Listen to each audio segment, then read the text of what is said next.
As we're still on a break, here is another show from the Darkcast Network, Horrifying History. Darkcast Network. The light shines brightest on our indie podcasts.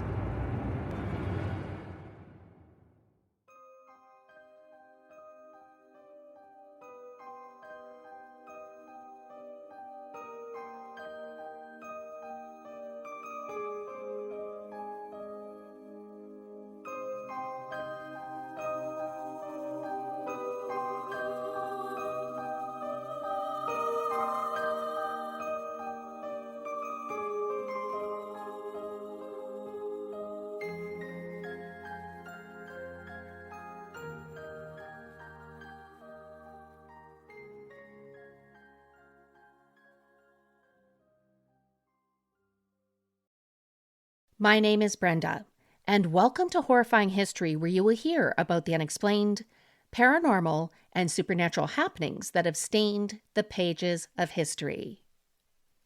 Through the years, the little task that we have to do evolves with time and technology. We don't have to go to the grocery store any longer with grocery delivery or meal preparation services. We don't have to vacuum our floors since we now can get a robot vacuum to do that. But the one thing that I don't miss is going to the bank. For me, going to the bank is the worst. Standing in line for what seems to be hours versus using an app, in my mind, there's no contest. Think of all the time we save by using banking apps. But as you know, sometimes you still have to go to the bank, and for a pizza delivery man from the United States, going to the PNC Bank resulted in his death. Welcome to episode 100, The Color Bomb Bank Robbery.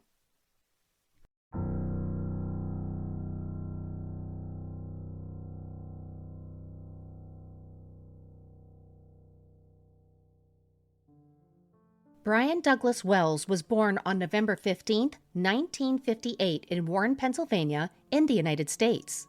His childhood was pretty uneventful until he decided to drop out of high school and work as a mechanic. When he was about 36 years old, Brian started working as a pizza delivery man. Then 10 years later, Brian walked into a PNC bank located in Erie, Pennsylvania. He looked innocent at the first glance, a middle-aged man with glasses and balding. But as he approached a teller in the bank, something seemed off. Brian had a short cane in his right hand, and under the collar of his t-shirt was a strange bulge. When he approached the teller, Brian passed her a note. It said, and I quote in part, "Gather employees with access codes to the vault and work fast to fill bag with $250,000. You have only 15 minutes. He then lifted his shirt and revealed he had a heavy, box-like device hanging on his neck. It was a bomb. The teller did not panic. She told Brian that there was no way they could access the vault at that time, and she then filled a bag with the cash on hand, $8,702. After the teller passed the bag to Brian, he took a lollipop from a bowl on the cash counter, took off the wrapping, and calmly sucked on the candy as he walked out of the bank. He then got into his car and left, but he didn't get far. Within 15 minutes, state troopers saw Brian in a nearby parking lot. He was standing outside his Geo Metro when he was surrounded by police. The police pushed Brian to the ground and handcuffed him. Now, my dear listeners, it's about to get weird. The next set of events became the subject of international news in the following days, months, and years. It became so famous that in 2018, Netflix released a true crime docuseries about this, which they called Evil Genius, the true story of America's most diabolical bank heist. And this tells Brian's tale and demonstrates that not everything is what it seems. While he was being handcuffed, Brian told police he did in fact rob the PNC Bank, but not by choice. He alleged that before going to the bank, he was out on a pizza delivery. It was then that he was attacked by a group of men of color. These men held him at gunpoint while they chained a live bomb around his neck. He begged police to believe him since the device was armed and was going to soon go off. Officers immediately called the bomb squad and pushed back the crowd that was starting to gather. They then took positions behind their police cars and pointed their guns at Brian. For the next 25 minutes, Brian sat on the ground with his legs beneath him. It was here that he once again told authorities that he was the PNC bank robber, but not by choice. He kept claiming that when he was out for a pizza delivery, he was attacked, and these individuals forced him to rob the bank after attaching a bomb to his neck. While police waited, Brian asked one of the police officers if someone contacted his boss. He was concerned that his employer would think badly of him since he had not returned. Shortly after this, the device started to beep.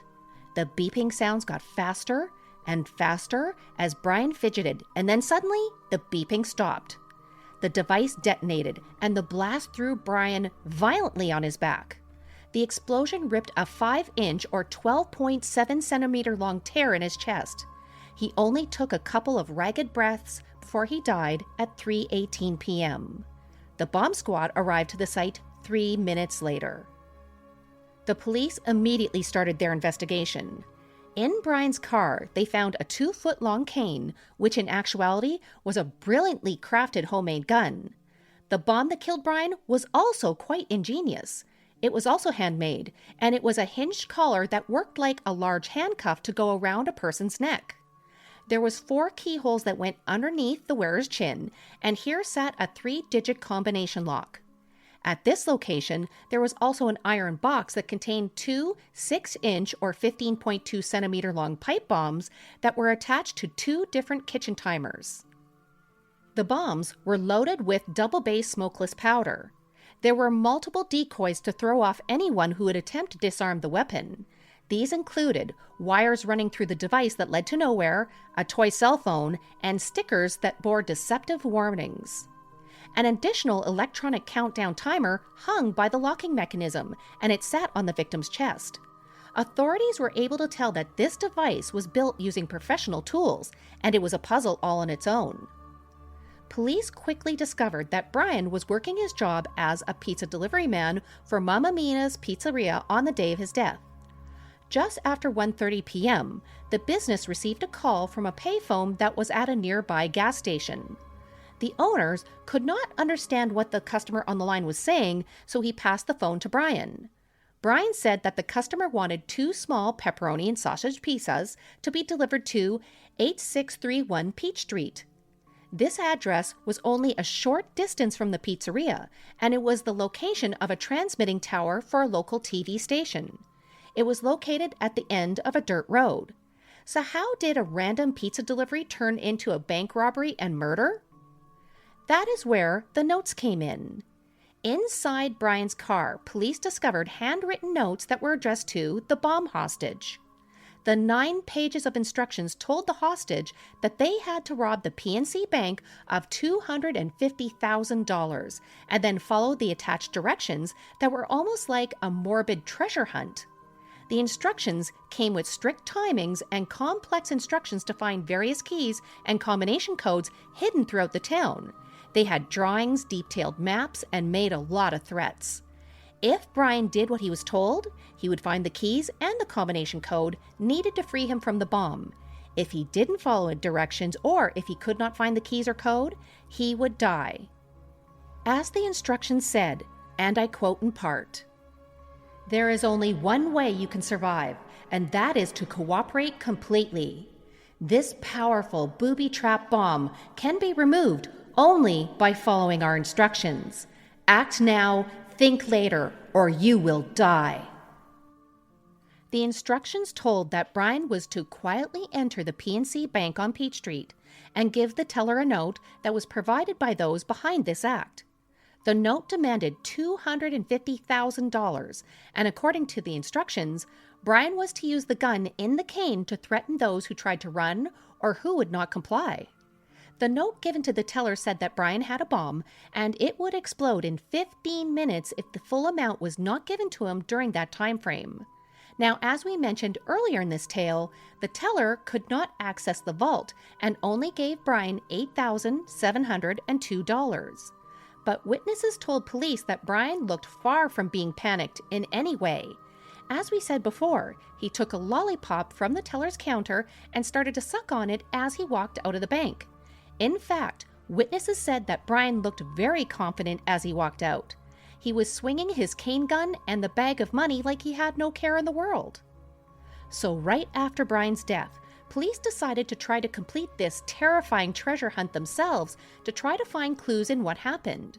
The first note was actually quite simple. It said, in part, and I quote, "Exit the bank with the money and go to the McDonald's restaurant.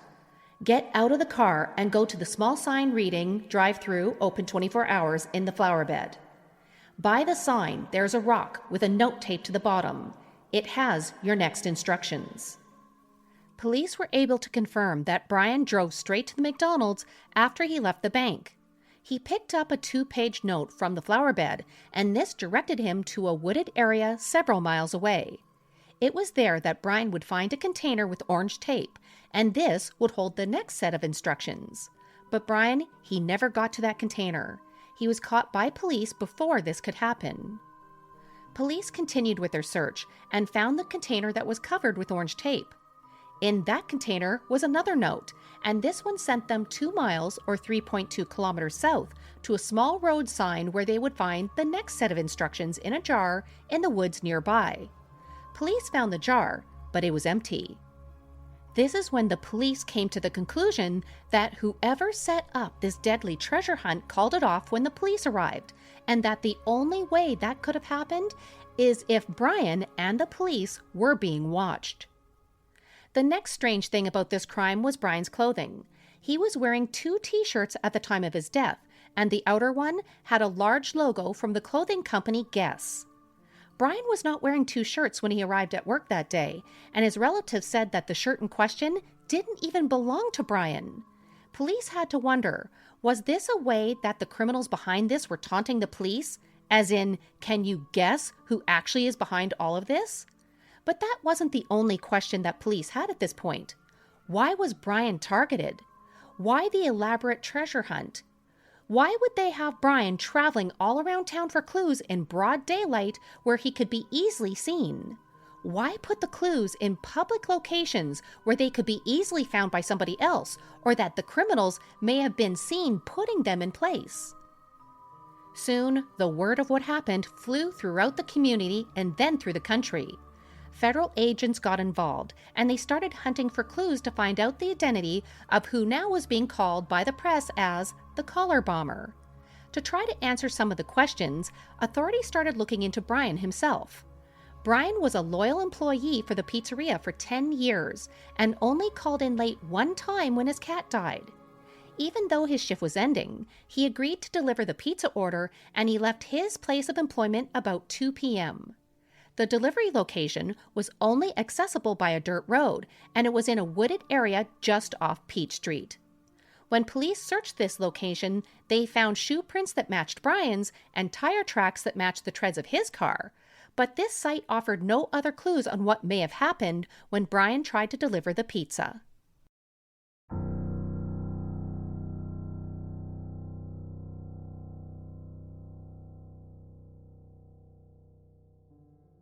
The day after the bank robbery, a reporter from the local paper, the Erie Times-News, went to the tower since this was a hot story. The dirt road leading to the area that the pizza was to be delivered was cordoned off by authorities, but the reporter, he saw someone who stood out. It was a tall, heavy-set man in denim overalls. He was pacing back and forth in front of a home right beside the dirt road. This man's backyard extended almost to the TV transmission tower. The journalist decided to approach him, and the man told him his name, Bill Rothstein. Bill was a single, 59-year-old handyman who lived in the area his entire life.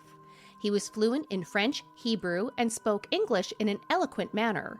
He acted like he had absolutely no clue what was happening just outside his backyard, so the reporter asked if they could go into his backyard to get a closer look. Bill agreed, and after walking through some thick undergrowth, the 2 men returned to the front about 15 minutes later. No one thought much about this encounter until September 20th. Less than 1 month after the collar bomb robbery, Bill called 911 to tell them that at 8645 Peach Street, they would find a dead body frozen in a freezer in the garage. That was Bill's home address. Bill, he was quickly taken into custody. He told the police that for weeks he was suffering from mental anguish and considered to take his own life. He wrote a suicide note in black marker, and investigators found it in his desk. In the note, Bill apologized to those who cared for him and said that the body in his freezer was of a man named Jim Roden. According to the note, Bill didn't kill Jim or participated in his death in any way. Now, my dear listeners, believe it or not, this is not the weirdest thing about this note. It was the disclaimer on the top of it that stated that the dead guy in his freezer had nothing to do with the collar bomb incident. Now, I know you're likely wondering by now, how did an allegedly innocent person end up with a dead body in their freezer? Well, Bill had an explanation about this. He claimed that around the time of the collar bomb incident, Bill got a phone call from his ex-girlfriend, Marjorie D.L. Armstrong. The two dated during the late 1960s and early 1970s, and in this call, Marjorie claimed she shot and killed her live-in boyfriend who just happened to be Jim. They were arguing about money, and during this argument, Marjorie shot Jim in the back with a 12-gauge shotgun. She asked if Bill could do her a little favor and help her get rid of the body and clean up the crime scene. And now it's time for a quick question here, my spooky friends. If someone you were in a relationship with over 30 years ago called you up and asked you to help dispose of a body and clean a crime scene, would you do it? Well, for normal people, the answer is no, but not for Bill. He drove over to Marjorie's house, which was about 10 miles or 16 kilometers away. He cleaned up the crime scene, he put the corpse into his garage freezer, and it stayed there for 5 weeks. He then melted down the gun and scattered the pieces around the county. But then Bill was struck with a moment of morality. He said he couldn't go through with the rest of the plan, which was for Bill to grind up the body and dispose of what was left. He was scared of what Marjorie would do to him when she found out, so Bill decided to call 911. On the day he called, Marjorie was arrested for the murder of Jim. She said that she was mentally ill, but pled guilty. Marjorie was sentenced to 20 years in prison, and a year later, Bill died of lymphoma. So now you guys are likely thinking, okay, Brenda, this is pretty crazy, but what does this actually have to do with the collar bomb incident? Well, originally, federal agents didn't really care about Jim's murder and how he ended up in the freezer. That was a local issue, and it did not appear to have anything to do with the bank robbery. But then in April of 2005, federal agents received a call from a state trooper who had spoken to Marjorie about a completely different, unrelated murder. This is where Marjorie claimed that Bill's suicide note was a complete lie and that Jim's murder had everything to do with the collar bomb incident. The federal investigators were now intrigued.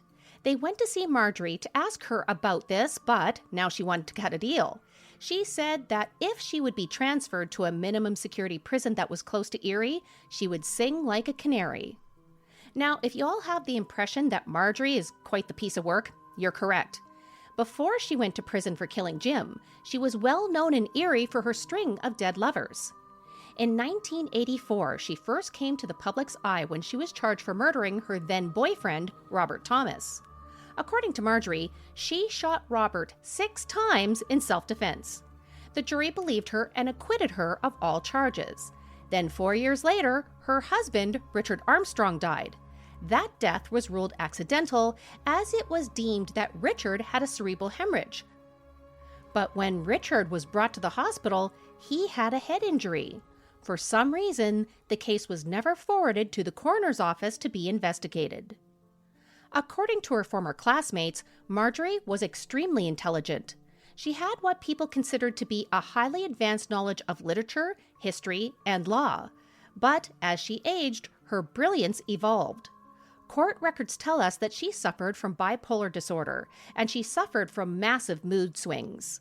She became paranoid and was very narcissistic. During the first murder investigation, investigators discovered that Marjorie was hoarding about 400 pounds or 181 kilograms of butter and about 700 pounds or 316 kilograms of cheese. All of this was rotting inside her garbage-covered home.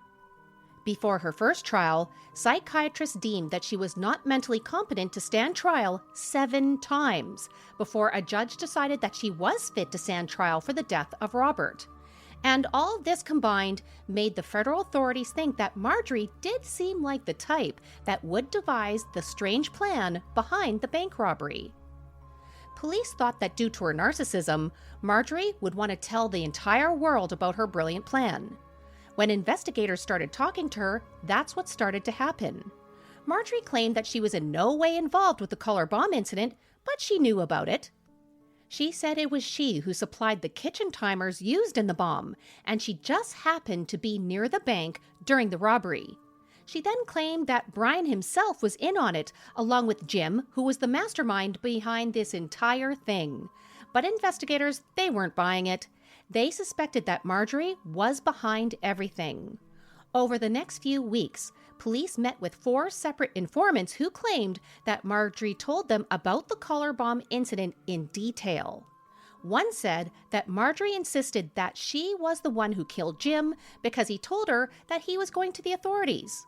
She also told this same informant that it was she who measured Brian's neck to make sure that bomb fit. Then, a few months after Marjorie went forward with her claim, investigators got a big break. A person came forward to say that Kenneth Barnes was also involved in the crime. Kenneth was a TV repairman who changed careers to be a drug dealer. He was a fishing buddy of Marjorie's, and he started telling others about the color bomb plan while he was in jail on unrelated drug charges. When authorities threatened Kenneth with even more time in prison, he made a deal. He would tell what happened if he would get a reduced sentence. After the deal was made, Kenneth said that Marjorie was the mastermind behind the color bomb incident. She created the entire plot because she needed cash. Why?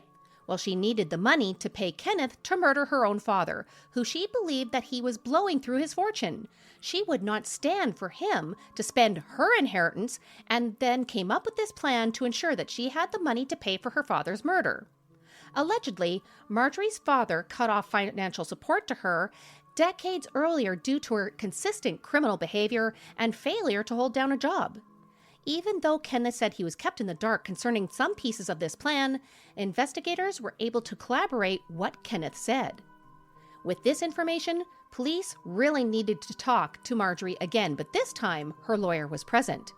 It was at this meeting that investigators told Marjorie that the evidence was piling up against her, and they planned to indict her. Marjorie, she snapped. She started screaming and swearing at law enforcement. She kept slamming her fists on the table where she sat, and she cursed out her lawyer. But amazingly, she still talked. At the second meeting that they had, she agreed to drive with them through the town of Erie to point out where she was the day that Brian robbed the bank. Police agreed, and it was during this drive that Marjorie admitted to being at several of the locations linked to the color bomb heist. She then clammed up after telling officers she would not give them any more information unless she gets immunity from her crimes. But the problem was, Marjorie already gave up too much information to the police. Almost 4 years after the color bomb incident, the U.S. Attorney's Office held a press conference stating that there were major developments in this case, and the investigation was concluded.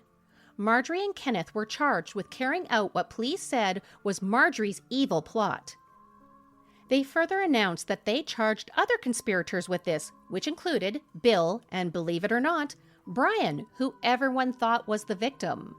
The U.S. Attorney's Office stated that Brian was actually part of this whole scheme from the very start. According to prosecutors, Brian had agreed to rob the PNC Bank after he was told he'd be wearing a fake bomb. He was further told that the treasure hunt would be a ruse to fool the police and allow him to walk away scot-free.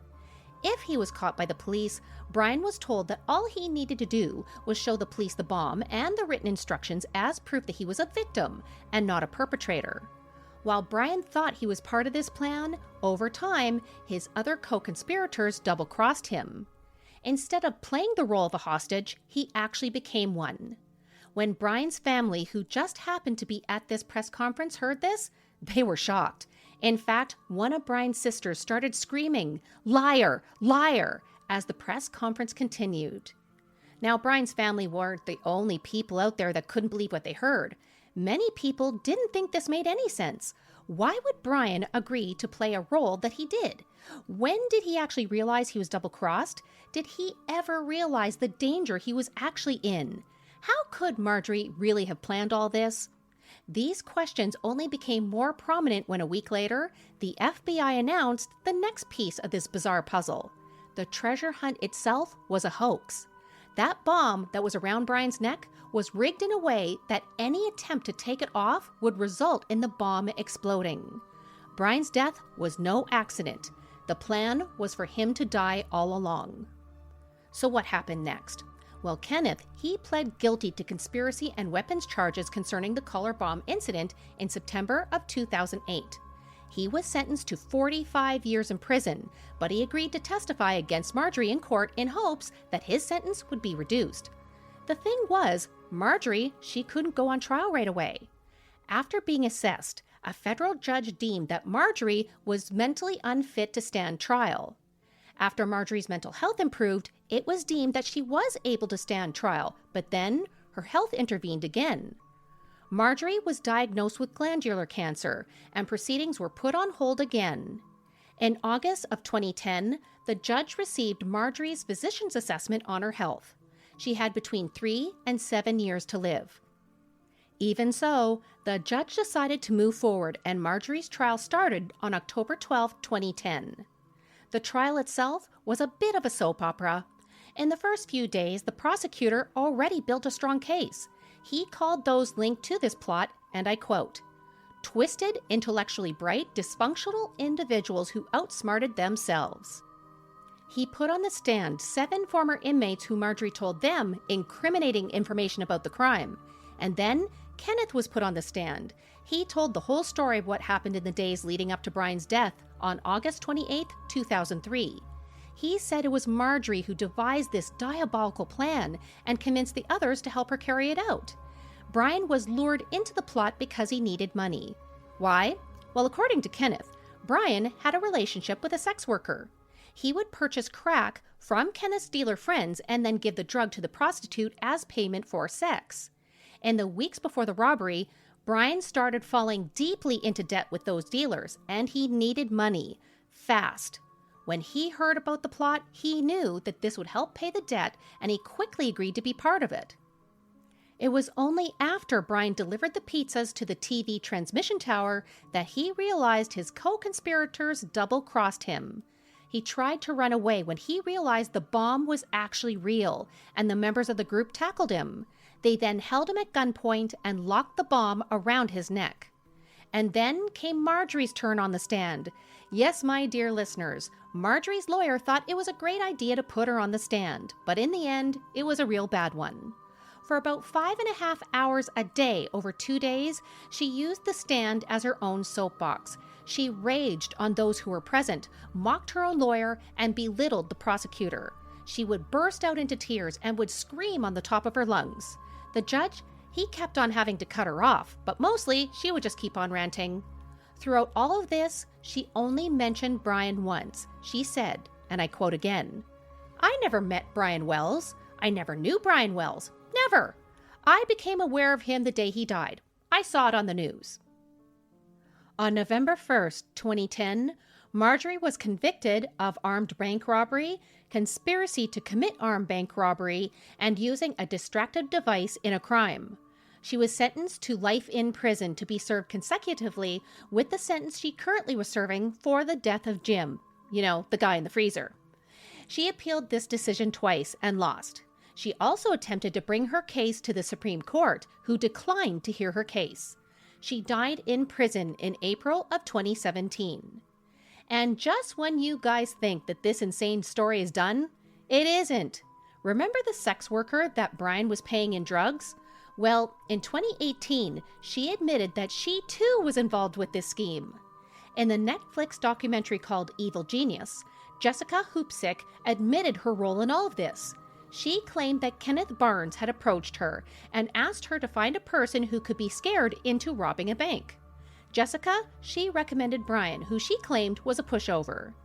She admitted to setting Brian up for all of this in exchange for money and drugs. She said she regretted her role in all of this, and that Brian did not have any advanced knowledge or was part of the plan. Now, there are some problems with this. Back during the investigation, Jessica was uncooperative with the police. They always believed that she knew more than what she was saying, but they also believed she may not be a credible witness. So what happened to Jessica? She was arrested in 2018 for prostitution and was unable to post bond. She did her time and is now trying to live her life trying to put all of this behind her.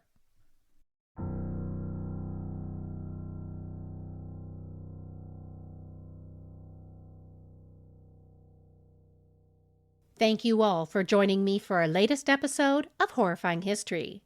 Join us on Facebook at Horrifying History, on Instagram at Horrifying_History, on Twitter at HorrifyingHIST1, or reach out to us by email at horrifyinghistory@outlook.com and let us know, what do you think about this crazy crime?